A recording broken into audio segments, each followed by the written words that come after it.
Si vous êtes nouveau sur la chaîne, n'oubliez pas de vous abonner et d'activer la notification pour ne rater aucune de nos prochaines vidéos. On commence. Bonjour et bienvenue à tous. La Coupe du Monde 2010 qui s'était déroulée en Afrique du Sud a été le spectacle de nombreux coups de théâtre et de nombreuses premières aussi. C'est ainsi la première fois qu'une édition de Coupe du Monde se déroulait sur le continent africain. La première Coupe du Monde gagnée par l'Espagne et aussi la première fois que deux finalistes de l'édition précédente, l'Italie et la France, soient éliminés dès le premier tour. L'Hexagone gardera d'ailleurs cette édition à jamais inscrite dans une des pages les plus sombres de son histoire footballistique. Et l'équipe de France a connu une véritable crise qui portera plus tard le nom de fiasco de Knysna. À l'origine du problème, une dispute entre l'entraîneur Raymond Domenech et l'attaquant Nicolas Anelka qui allait très vite dégénérer en véritable soulèvement de la part de toute l'équipe et une grève inédite des joueurs. Longtemps décrié par les médias sportifs, qui l'accusent d'avoir été l'instigateur du terrible fiasco des Bleus, Nicolas Anelka s'est pourtant toujours défendu d'avoir été injustement indexé et acclamé haut et fort son innocence. 10 ans plus tard, en 2020, dans un documentaire diffusé sur Netflix intitulé Anelka l'incompris, l'ancien attaquant des Bleus livre enfin sa version des faits et lève ainsi le voile sur un des pans les plus sombres de l'histoire du football français. Alors installez-vous bien confortablement, car aujourd'hui nous allons enfin découvrir la vérité sur Nicolas Anelka. Et n'oubliez pas votre rendez-vous quotidien avec la page Facebook la plus populaire de la planète, Facebook La Mafachée TV. Allez, on commence. Nicolas Anelka a vu le jour le 14 mars 1979 dans les Yvelines de parents qui avaient quitté la Martinique en 1974 et s'étaient définitivement installés à Trappes.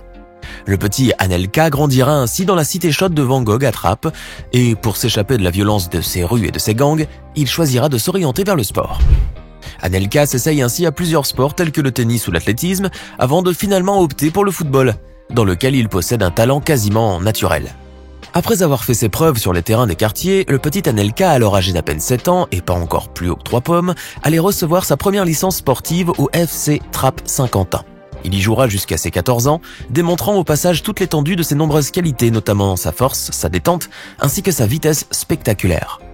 L'incroyable talent d'Anelka se fera ainsi très vite repérer par l'INF Clairefontaine, qui l'intègre dans son programme, et Anelka fera ainsi partie de la promotion 1995 avec entre autres les joueurs Louis Saha et Philippe Christenval.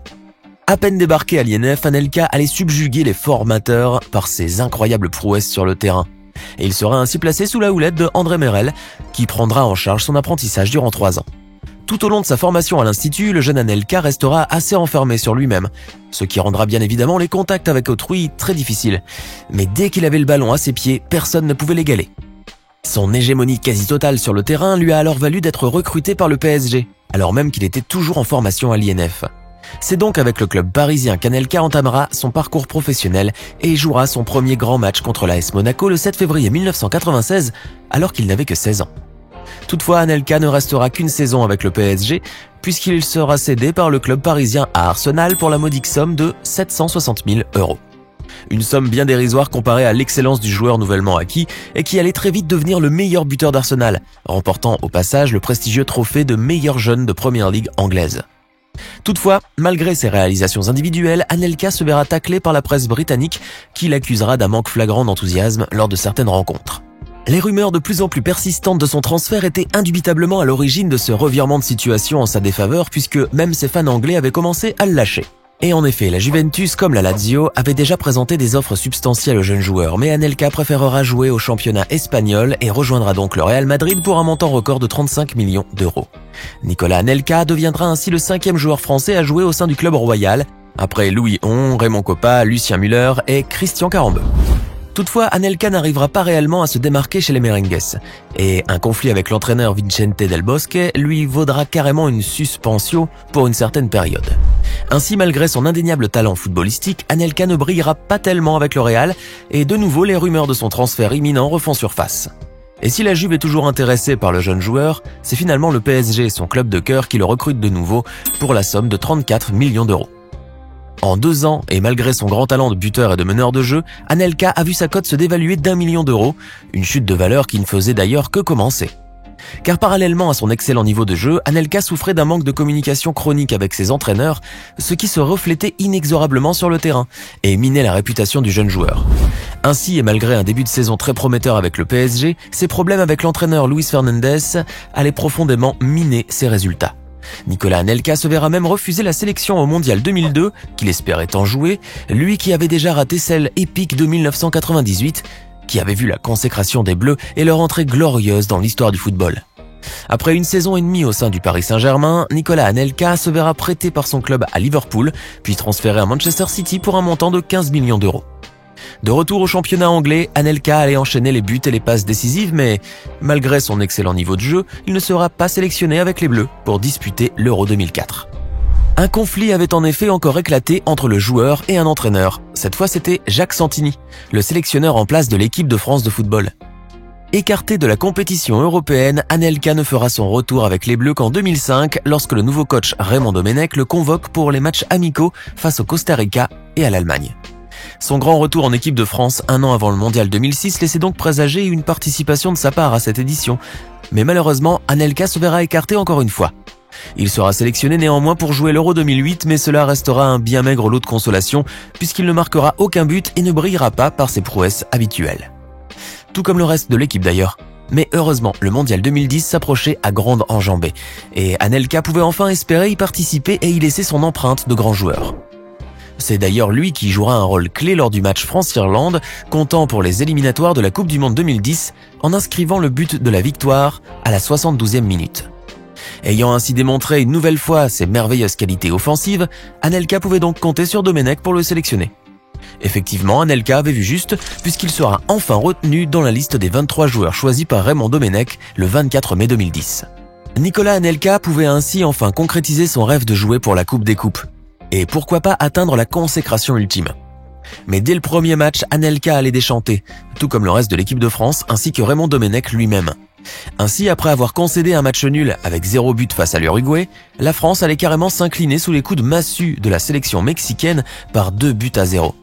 C'est lors de cette rencontre que le destin footballistique d'Anelka allait basculer, encore une fois à cause d'un entraîneur.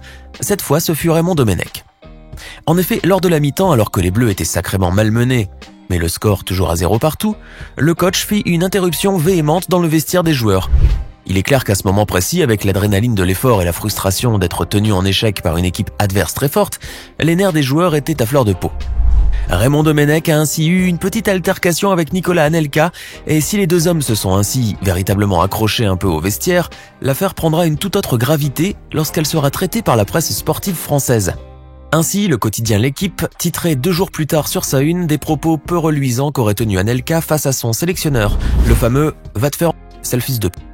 Des propos blessants et orduriers qui seraient sortis de la bouche d'Anelka et qui lui valurent son éviction du mondial par la Fédération française de football.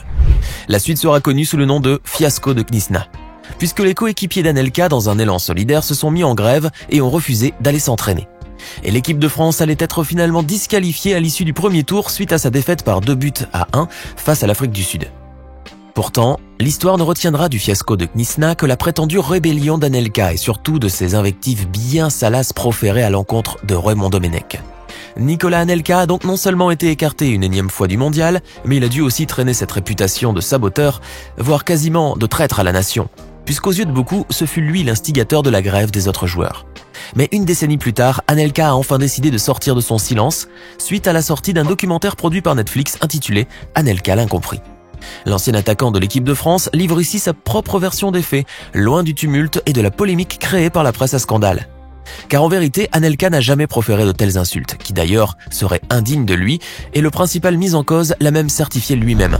En effet, Raymond Domenech n'avait pas attendu la sortie de ce documentaire pour disculper le joueur, car il avait rapporté dès 2018 qu'Anelka ne l'avait même pas insulté personnellement.